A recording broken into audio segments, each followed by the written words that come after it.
world leaders, ambassadors, and distinguished delegates. 1 year ago, I stood before you for the first time in this grand hall. I addressed the threats facing our world, and I presented a vision to achieve a brighter future for all of humanity. Today, I stand before the United Nations General Assembly to share the extraordinary progress we've made. In less than 2 years, my administration has accomplished more than almost any administration in the history of our country. America's so true.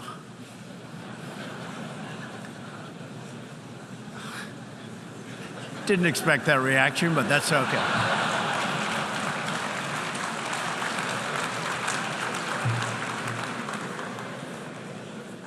America's economy is booming like never before. Since my election, we've added $10 trillion in wealth. The stock market is at an all-time high in history, and jobless claims are at a 50-year low. African American, Hispanic American, and Asian American unemployment have all achieved their lowest levels ever recorded. We've added more than 4 million new jobs, including 500,000 manufacturing jobs. We have passed the biggest tax cuts and reforms in American history. We've started the construction of a major border wall, and we have greatly strengthened border security. We have secured record funding for our military, $700 billion this year, and $716 billion next year.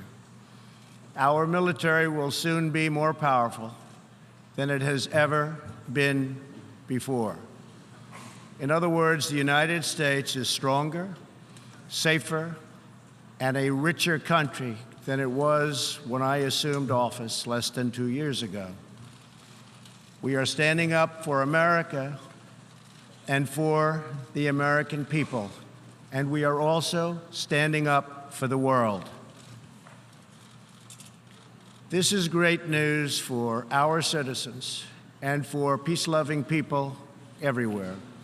We believe that when nations respect the rights of their neighbors and defend the interests of their people, they can better work together to secure the blessings of safety, prosperity, and peace. Each of us here today is the emissary of a distinct culture, a rich history, and a people bound together by ties of memory, tradition, and the values that make our homelands like nowhere else on earth. That is why America will always choose independence and cooperation over global governance, control, and domination. I honor the right of every nation in this room to pursue its own customs, beliefs, and traditions. The United States will not tell you how to live or work or worship. We only ask that you honor our sovereignty in return. From Warsaw to Brussels to Tokyo to Singapore, it has been my highest honor to represent the United States abroad. I have forged close relationships and friendships and strong partnerships with the leaders of many nations in this room, and our approach has always yielded incredible change. With support from many countries here today, we have engaged with North Korea to replace the specter of conflict with a bold and new push for peace. In June, I traveled to Singapore to meet face-to-face with North Korea's leader, Chairman Kim Jong-un. We had highly productive conversations and meetings, and we agreed that it was in both countries' interest to pursue the denuclearization of the Korean Peninsula. Since that meeting, we have already seen a number of encouraging measures that few could have imagined only a short time ago. The missiles and rockets are no longer flying in every direction. Nuclear testing has stopped. Some military facilities are already being dismantled. Our hostages have been released, and as promised, the remains of our fallen heroes are being returned home to lay at rest in American soil. I would like to thank Chairman Kim for his courage and for the steps he has taken, though much work remains to be done. The sanctions will stay in place until denuclearization occurs. I also want to thank the many member states who helped us reach this moment, a moment that is actually far greater than people would understand, far greater. But for also their support and the critical support that we will all need going forward. Special thanks to President Moon of South Korea, Prime Minister Abe of Japan, and President Xi of China. In the Middle East, our new approach is also yielding great strides and very historic change. Following my trip to Saudi Arabia last year, the Gulf countries opened a new center to target terrorist financing. They are enforcing new sanctions, working with us to identify and track terrorist networks, and taking more responsibility for fighting terrorism and extremism in their own region.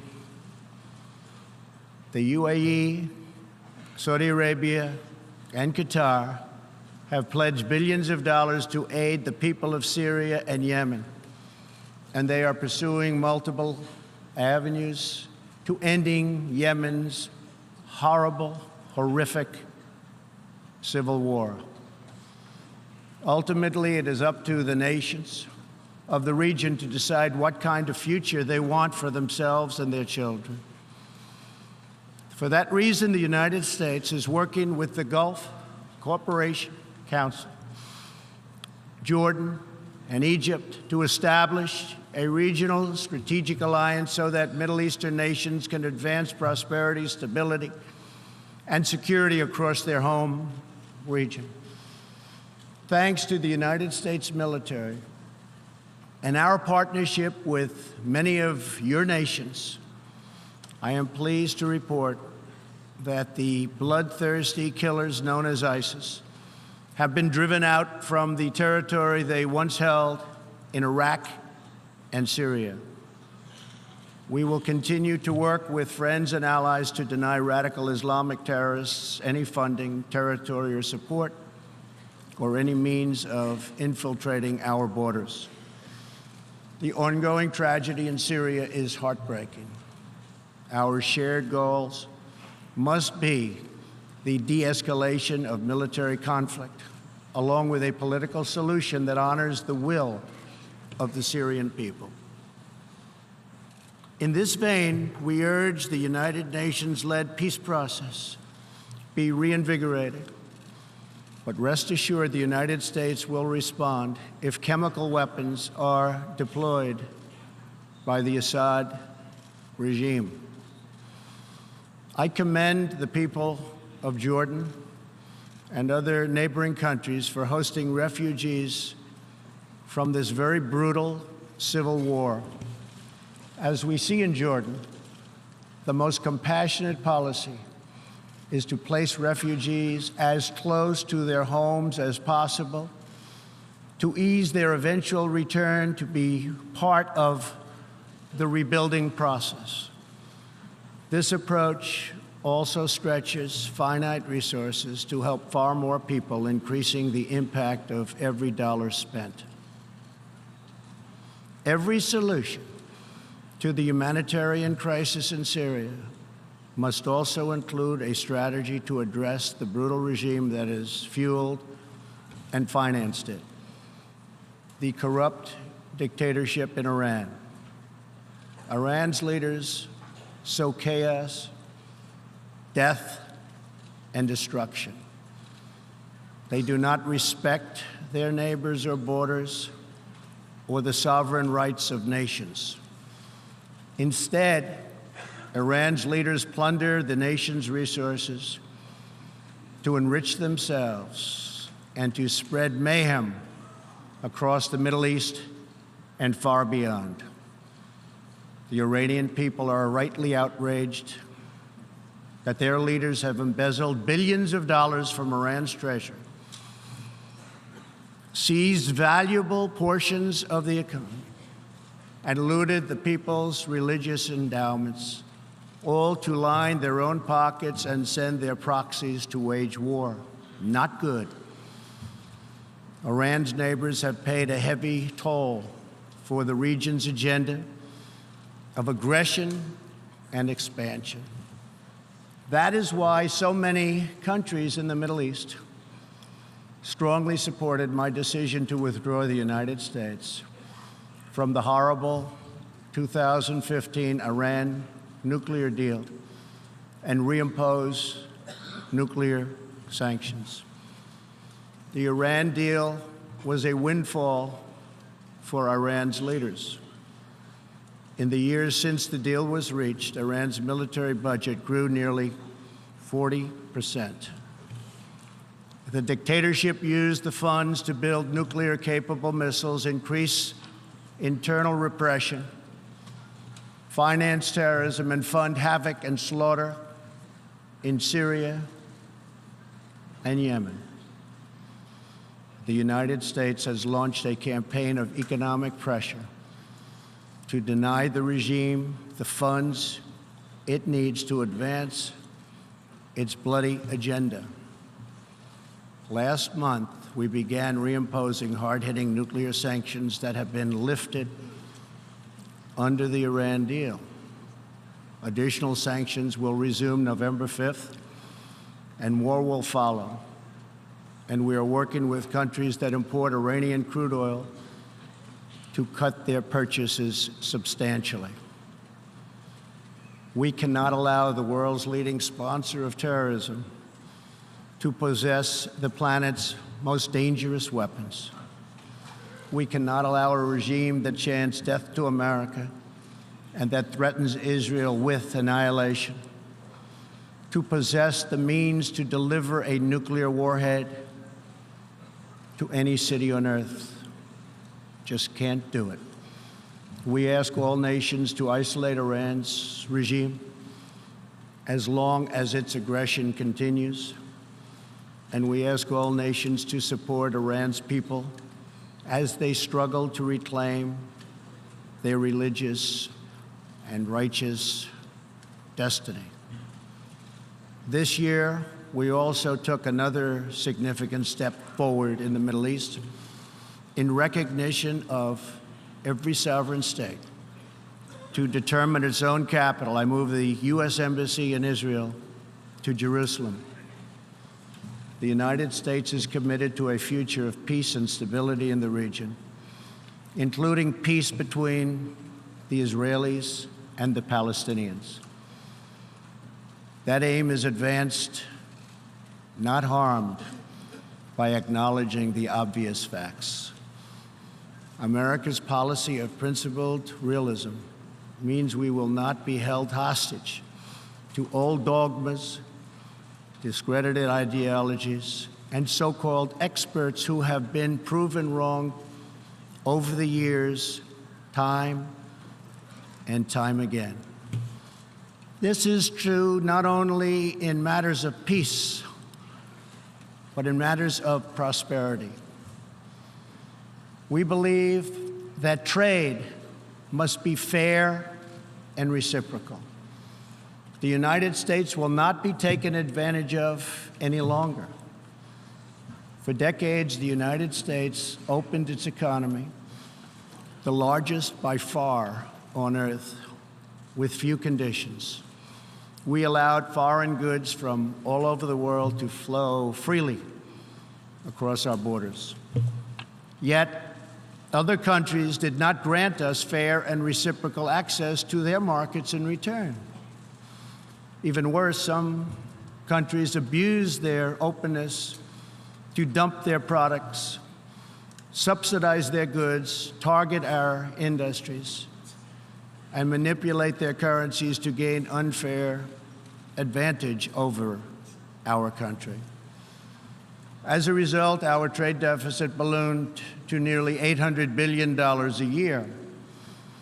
For this reason, we are systematically renegotiating broken and bad trade deals. Last month, we announced a groundbreaking U.S.-Mexico trade agreement. And just yesterday, I stood with President Moon to announce the successful completion of the brand new U.S.-Korea trade deal. And this is just the beginning. Many nations in this hall will agree that the world trading system is in dire need of change. For example, countries were admitted to the World Trade Organization that violate every single principle on which the organization is based. While the United States and many other nations play by the rules, these countries use government-run industrial planning and state-owned enterprises to rig the system in their favor. They engage in relentless product dumping, forced technology transfer, and the theft of intellectual property. The United States lost over 3 million manufacturing jobs, nearly a quarter of all steel jobs, and 60,000 factories after China joined the WTO. And we have racked up $13 trillion in trade deficits over the last 2 decades. But those days are over. We will no longer tolerate such abuse. We will not allow our workers to be victimized, our companies to be cheated, and our wealth to be plundered and transferred. America will never apologize for protecting its citizens. The United States has just announced tariffs on another $200 billion in Chinese-made goods, for a total so far of $250 billion. I have great respect and affection for my friend, President Xi, but I have made clear our trade imbalance is just not acceptable. China's market distortions and the way they deal cannot be tolerated. As my administration has demonstrated, America will always act in our national interests. I spoke before this body last year and warned that the UN Human Rights Council had become a grave embarrassment to this institution, shielding egregious human rights abusers while bashing America and its many friends. Our ambassador to the United Nations, Nikki Haley, laid out a clear agenda for reform, but despite reported and repeated warnings, no action at all was taken. So the United States took the only responsible course. We withdrew from the Human Rights Council, and we will not return until real reform is enacted. For similar reasons, the United States will provide no support in recognition to the International Criminal Court. As far as America is concerned, the ICC has no jurisdiction, no legitimacy, and no authority. The ICC claims near universal jurisdiction over the citizens of every country, violating all principles of justice, fairness, and due process. We will never surrender America's sovereignty to an unelected, unaccountable global bureaucracy. America is governed by Americans. We reject the ideology of globalism, and we embrace the doctrine of patriotism. Around the world, responsible nations must defend against threats to sovereignty, not just from global governments, but also from other new forms of coercion and domination. In America, we believe strongly in energy security for ourselves and for our allies. We have become the largest energy producer anywhere on the face of the earth. The United States stands ready to export our abundant, affordable supply of oil, clean coal, and natural gas. OPEC and OPEC nations are, as usual, ripping off the rest of the world. And I don't like it. Nobody should like it. We defend many of these nations for nothing, and then they take advantage of us by giving us high oil prices. Not good. We want them to stop raising prices. We want them to start lowering prices, and they must contribute substantially to military protection from now on. We are not going to put up with it, these horrible prices, much longer. Reliance on a single foreign supplier can leave a nation vulnerable to extortion and intimidation. That is why we congratulate European states such as Poland for leading the construction of a Baltic pipeline so that nations are not dependent on Russia to meet their energy needs. Germany will become totally dependent on Russian energy if it does not immediately change course. Here in the Western Hemisphere, we are committed to maintaining our independence from the encroachment of expansionist foreign powers.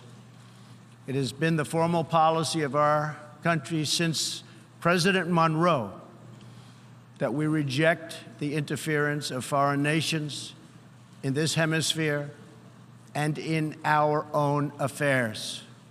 The United States has recently strengthened our laws to better screen foreign investments in our country for national security threats. And we welcome cooperation with countries in this region and around the world that wish to do the same. You need to do it for your own protection. The United States is also working with partners in Latin America to confront threats to sovereignty from uncontrolled migration. Tolerance for human struggling and human smuggling and trafficking is not humane. It's a horrible thing that's going on at levels that nobody has ever seen before. It's very, very cruel. Illegal immigration funds criminal networks, ruthless gangs, and the flow of deadly drugs. Illegal immigration exploits vulnerable populations, hurts hardworking citizens, and has produced a vicious cycle of crime, violence, and poverty. Only by upholding national borders, destroying criminal gangs, can we break this cycle and establish a real foundation for prosperity. We recognize the right of every nation in this room to set its own immigration policy in accordance with its national interests, just as we ask other countries to respect our own right to do the same, which we are doing.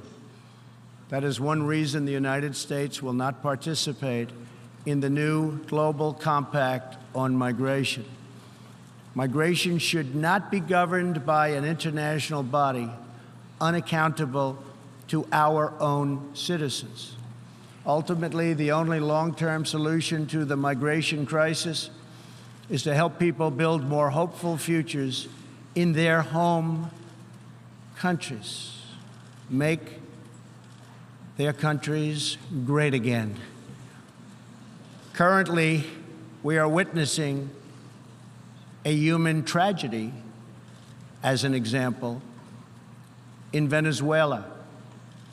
More than 2 million people have fled the anguish inflicted by the socialist Maduro regime and its Cuban sponsors. Not long ago, Venezuela was one of the richest countries on earth. Today, socialism has bankrupted the oil-rich nation and driven its people into abject poverty. Virtually everywhere socialism or communism has been tried, it has produced suffering, corruption, and decay. Socialism's thirst for power leads to expansion, incursion, and oppression. All nations of the world should resist socialism and the misery that it brings to everyone. In that spirit, we ask the nations gathered here to join us in calling for the restoration of democracy in Venezuela. Today, we are announcing additional sanctions against the repressive regime, targeting Maduro's inner circle and close advisors. We are grateful for all of the work the United Nations does around the world to help people build better lives for themselves and their families. The United States is the world's largest giver in the world, by far, of foreign aid. But few give anything to us. That is why we are taking a hard look at U.S. foreign assistance.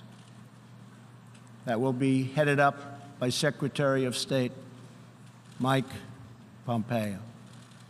We will examine what is working, what is not working, and whether the countries who receive our dollars and our protection also have our interests at heart. Moving forward, we are only going to give foreign aid to those who respect us and, frankly, are our friends. And we expect other countries to pay their fair share for the cost of their defense. The United States is committed to making the United Nations more effective and accountable. I have said many times that the United Nations has unlimited potential. As part of our reform effort, I have told our negotiators that the United States will not pay more than 25% of the UN peacekeeping budget. This will encourage other countries to step up, get involved, and also share in this very large burden. And we are working to shift more of our funding from assessed contributions to voluntary, so that we can target American resources to the programs with the best record of success. Only when each of us does our part and contributes our share can we realize the UN's highest aspirations. We must pursue peace without fear, hope without despair, and security without apology.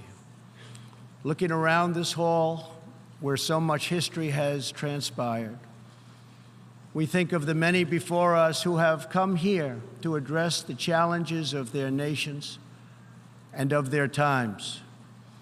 And our thoughts turn to the same question that ran through all their speeches and resolutions, through every word and every hope. It is the question of what kind of world will we leave for our children, and what kind of nations they will inherit. The dreams that fill this hall today are as diverse as the people who have stood at this podium, and as varied as the countries represented right here in this body are. It really is something. It really is great, great history. There is India, a free society, over 1 billion people, successfully lifting countless millions out of poverty and into the middle class. There is Saudi Arabia, where King Salman and the Crown Prince are pursuing bold new reforms. There is Israel proudly celebrating its 70th anniversary as a thriving democracy in the Holy Land. In Poland, the great people are standing up for their independence, their security, and their sovereignty. Many countries are pursuing their own unique visions, building their own hopeful futures, and chasing their own wonderful dreams of destiny, of legacy, and of a home. The whole world is richer. Humanity is better because of this beautiful constellation of nations, each very special, each very unique, and each shining brightly in its part of the world. In each one, we see awesome promise of a people bound together by a shared past and working toward a common future. As for Americans, we know what kind of future we want for ourselves. We know what kind of a nation America must always be. In America, we believe in the majesty of freedom and the dignity of the individual.